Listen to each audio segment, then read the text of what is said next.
न- नमस्कार दोस्तों। मैं ज्योतिर्विद श्याम सुंदर शर्मा स्वागत करता हूं आप सबका। आज हम बात करेंगे वृश्चिक लगन की कुंडली के ऊपर। तो हमेशा की तरह हम सबसे पहले कुंडली में दशा देखेंगे कि दशा क्या चल रही है। इस कुंडली में वर्तमान में सूर्य की दशा चल रही है, जो कि 12 जनवरी 2015 से स्टार्ट हुई है और 12 जनवरी 2021 को ख़त्म हो जाएगी। अभी 3-4 महीने बाद ही इनकी दशा ख़त्म हो जाएगी। अब हम देखते हैं कि कौन सा ग्रह किस नक्षत्र में है।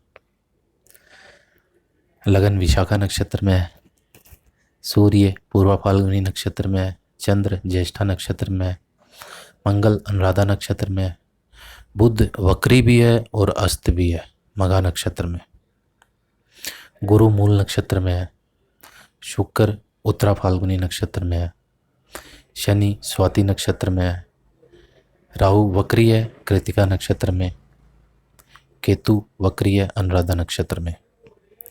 अब हम आते हैं लगन कुंडली पे। ये वृश्चिक लगन की कुंडली है। लग्नेश मंगल लगन में ही बैठा हुआ है, साथ में भाग्येश चंद्रमा के साथ में इसने युति की है। जब भी लग्नेश और भाग्येश की युति होती है तो एक बहुत ही ज़बरदस्त योग होता है। ये जातक को बहुत ऊंचाइयों पे ले जाता है। पहले हम वृश्चिक लगन के बारे में कुछ और जान लें। वृश्चिक लगन काल पुरुष की कुंडली में 8वें घर में पड़ता है, जो कि गड्ढे के नाम से भी जाना जाता है। वृश्चिक लगन का साइन होता है बिच्छू। बिच्छू के शरीर पे बिच्छू की 32 आंखें होती हैं, जिनसे वो चीज़ों को, परिस्थितियों को बहुत जल्दी ऑब्जर्व कर लेता है। उस ऑब्जर्वेशन के बाद में वो तुरंत किसी निष्कर्ष पे पहुंच के स्थितियों पे विजय प्राप्त कर लेता है। ऐसा ही वृश्चिक लगन का जातक भी होता है। वृश्चिक लगन में अगर मंगल ठीक पोजीशन में हो तो जातक का ऑब्जर्वेशन पावर ज़बरदस्त होता है और वो जातक अपने किसी भी कार्य में तुरंत सफलता प्राप्त कर लेता है। एक वृश्चिक लगन घात लगा के वार करता है, क्योंकि वृश्चिक लगन का अधिपति ग्रह मंगल और उसका साइन बिच्छू दोनों ही घात लगा के वार करने के लिए जाने जाते हैं। वृश्चिक लगन के 12वें घर में तुला राशि पड़ती है, जिसमें शुक्र मूल त्रिकोण राशि का होता है और तुला राशि काल पुरुष की कुंडली में 7th हाउस में आती है, जो कि 7th हाउस पत्नी का घर और सेक्स का घर भी होता है। सेक्स की राशि भी तुला राशि होती है। तो एक तो वृश्चिक लगन के अंदर काम वासना बहुत होती है, बहुत ज़्यादा होती है।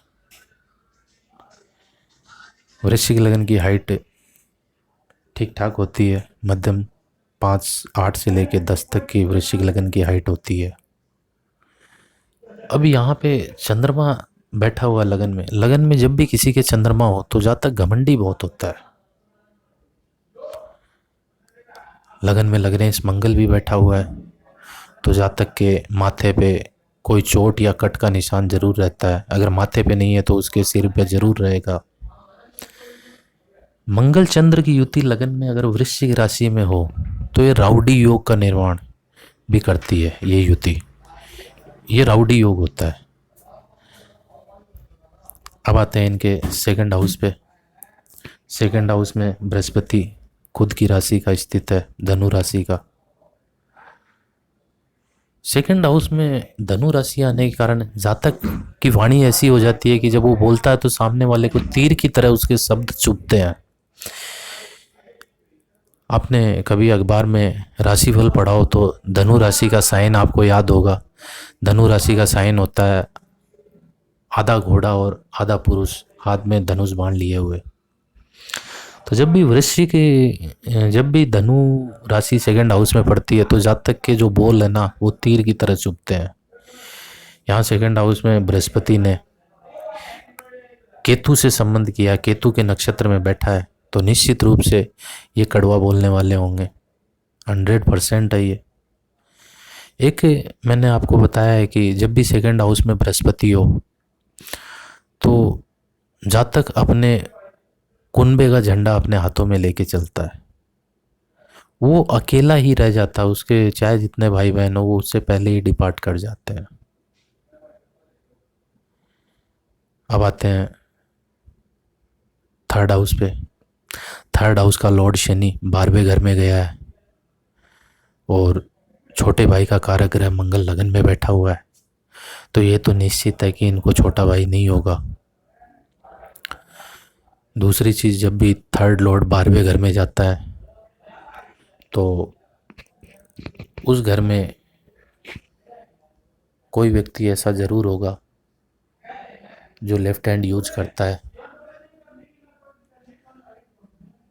थर्ड का लॉर्ड शनि 12वें में गया है, इसलिए इसकी एक प्रेडिक्शन, जब भी शनि थर्ड की लॉर्डशिप लेके 12वें घर में जाता है तो जातक के घर के पीछे जो मकान होता है उस घर में भी कोई लेफ्ट हैंड यूज करने वाला मिलता है। थर्ड हाउस में बुध पड़ोसी का कारक ग्रह होता है जो कि 8वें घर में आया है, ये थर्ड हाउस से 8वें घर में आया है, मतलब कुंडली के 10वें घर में। और थर्ड लॉर्ड 12वें में गया है तो इस कारण से इन्हें पड़ोसियों का भी विशेष सुख नहीं रहेगा। अब आते हैं इनके फोर्थ हाउस पे। फोर्थ हाउस का लॉर्ड शनि 12th में जाके उच्च का हो गया है, इसलिए इनका मकान तो बड़ा होगा, ये निश्चित है। शनि ने संबंध किया है राहु से, क्योंकि शनि राहु के नक्षत्र में बैठा हुआ है। राहु भी टॉरस साइन में उच्च के ही फल करता है, तो निश्चित रूप से इनका मकान है वो बड़ा होगा। मकान में वेंटिलेशन का अभाव होगा इनके। फोर्थ हाउस जो कि माता का घर भी होता है, तो फोर्थ हाउस का लॉर्ड 12वें में गया, इसलिए इनसे इनके माता से वैचारिक मतभेद रहेंगे। बाकी इनकी माता की आयु अच्छी रहेगी, क्योंकि माता का जो कारक ग्रह चंद्र, उसने लगन में आके मंगल के साथ युति करके नीच भंग किया है, तो माता की आयु अच्छी रहेगी। बस इनके माता के साथ में वैचारिक मतभेद जरूर रहेंगे। फोर्थ हाउस जो कि अपने वाहन के सुख को दर्शाता है,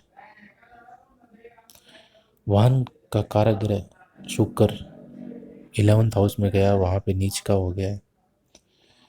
11th हाउस में कोई भी प्लेनेट नीच का हो योग कारकता ले ही लेता है, तो इन्हें वाहन से संबंधित सुख मिलेगा, लेकिन लेट मिलेगा। अब आते हैं फिफ्थ हाउस पे। फिफ्थ हाउस का स्वामी बृहस्पति केतु के नक्षत्र में है। जब भी बृहस्पति केतु के नक्षत्र में आता है तो वंश वृद्धि को रोकने की कोशिश करता है। वंश वृद्धि का कारक ग्रह बृहस्पति होता है, और जब वो सेकंड हाउस में केतु के नक्षत्र में आ जाता है तो वो वंश वृद्धि को रोकने की कोशिश करता है। अभी इनकी शादी नहीं हुई है, इनकी एज 36 साल हो गई है, अभी तक इनकी शादी नहीं हुई है। इनका जो मेन सवाल था कि मेरी शादी कब होगी और आने वाली जो चंद्र की दशा रहेगी वो कैसी रहेगी, तो अभी उन पे चलेंगे तो बताऊंगा इनकी वंश वृद्धि क्यों नहीं हो रही है। पांचवा घर प्राथमिक शिक्षा, स्कूली शिक्षा का भी होता है, तो बृहस्पति 5वें से 10वां बैठ गया है सेकेंड हाउस में, तो बृहस्पति यहाँ पे बैठ के स्कूली शिक्षा का भी कुछ विशेष ख्याल नहीं रखता है। स्कूली शिक्षा इनकी सामान्यतः सामान्य ही हुई है, ज़्यादा अच्छी नहीं हुई है। अब आते हैं छठे घर पे। छठे घर का स्वामी मंगल लगन में गया है। ये एक तो शत्रुहंता योग बना रहा है, दूसरी चीज़ ये इस मंगल ने संबंध किया है शनि के साथ में, शनि उच्च का हो गया, तो ये कर्जदारी का योग भी बना रहा है इनके लिए।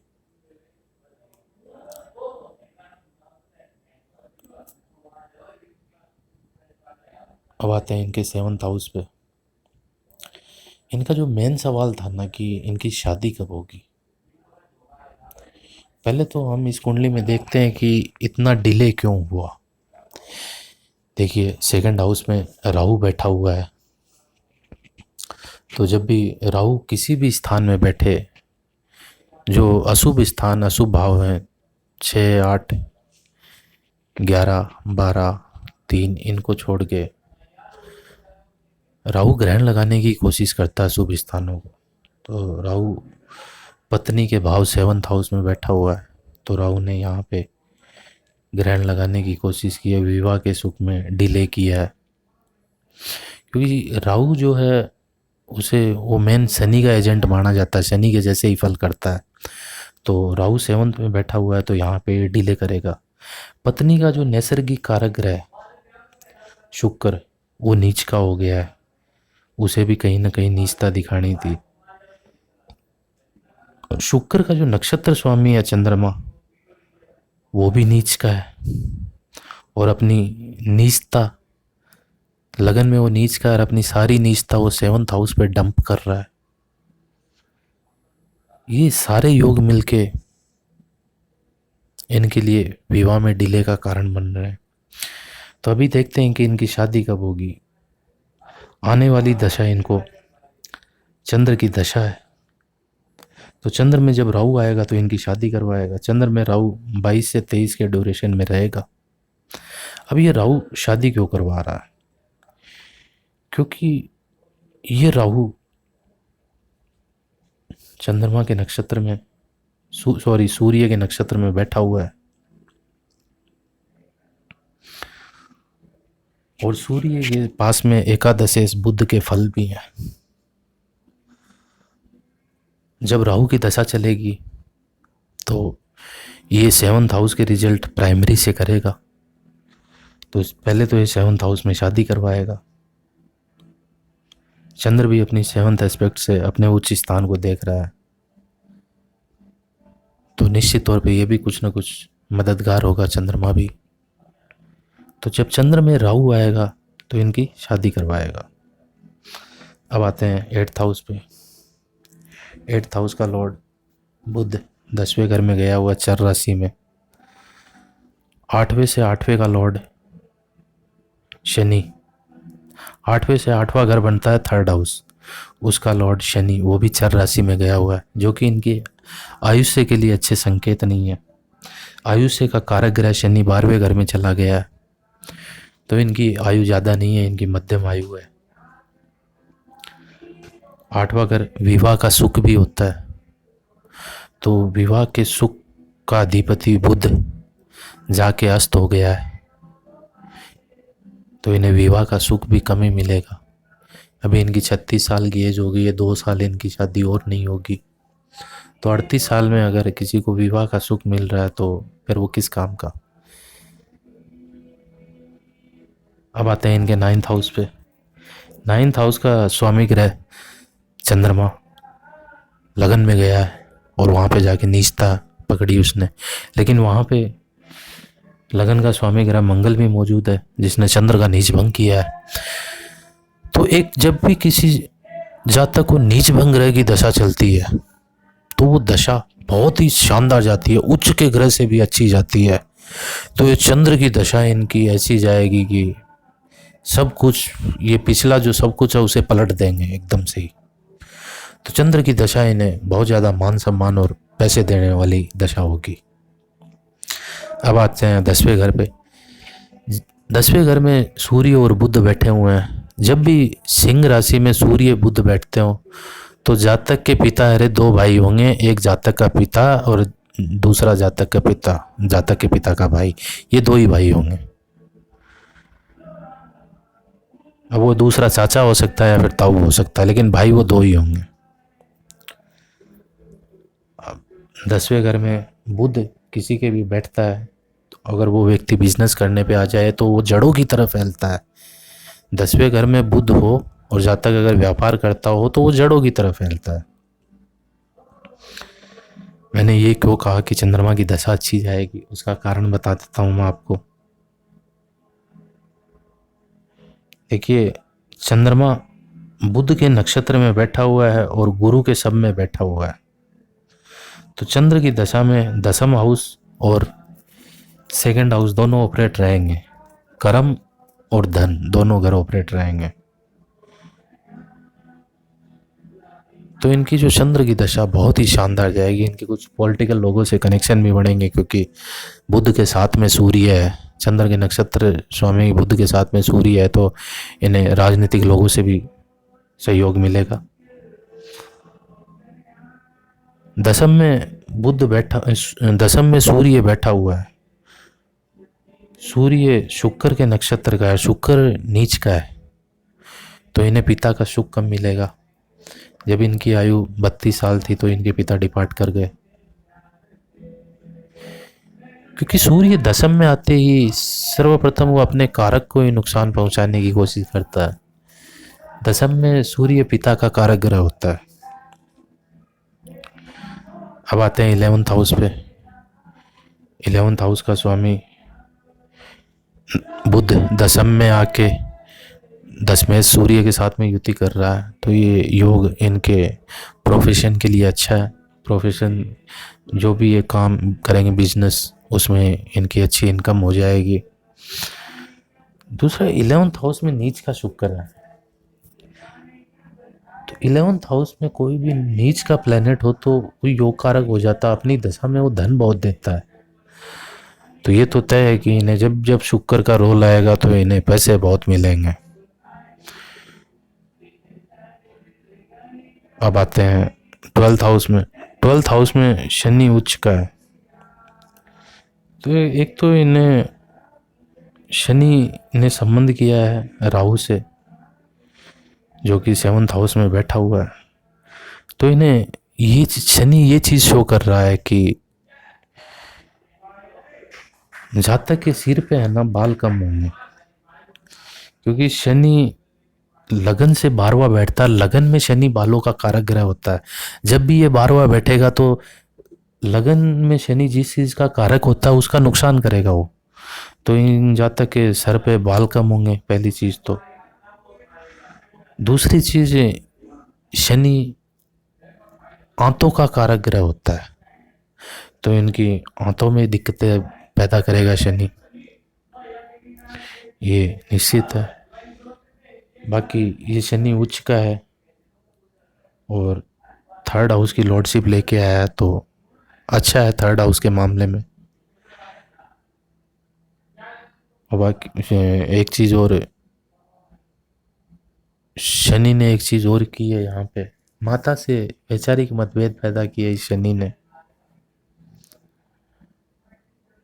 कर्म का कारक ग्रह तुला राशि में बैठा हुआ है, तो ये इन्हें व्यापार के क्षेत्र में सफल बनाएगा। 12वां घर जो कि सैया सुख का घर भी होता है,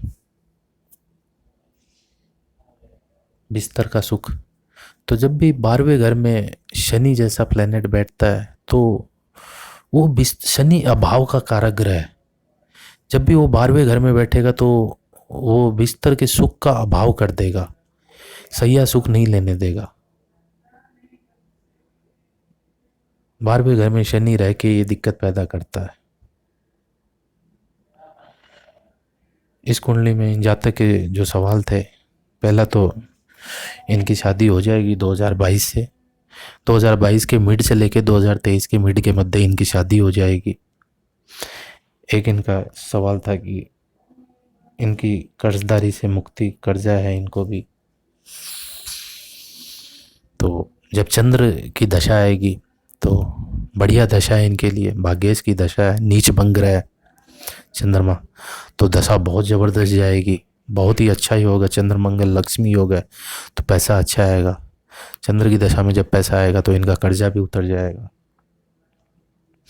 अभी मेरे को एक चीज़ और नज़र आई, यहाँ पे देखिए गुरु की दृष्टि 7वीं दृष्टि 8th हाउस पे है और मंगल की 8वीं दृष्टि 8th हाउस पे है।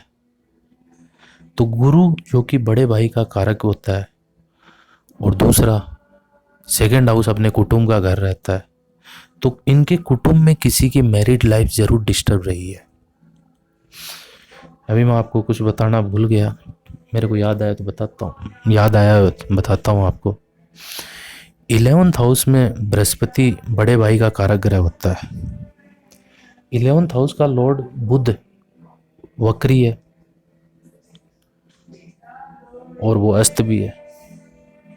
बृहस्पति ने भी ठीक पोजीशन पकड़ रखी है सेकंड हाउस में। बुध वक्री है, इस कारण से ये अतिरिक्त बल प्राप्त करने का प्रयास कर रहा है। तो इनके बड़े भाई तो पैदा हुए हैं, क्योंकि बृहस्पति पे कोई पाप प्रभाव नहीं है, तो इनके बड़े भाई तो पैदा हुए हैं, ये निश्चित है।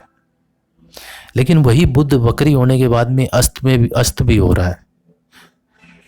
और सेकंड का जुपिटर ये बोलता है कि मैं जातक के हाथ में ही कुटुंब का झंडा थमाऊंगा और किसी को नहीं।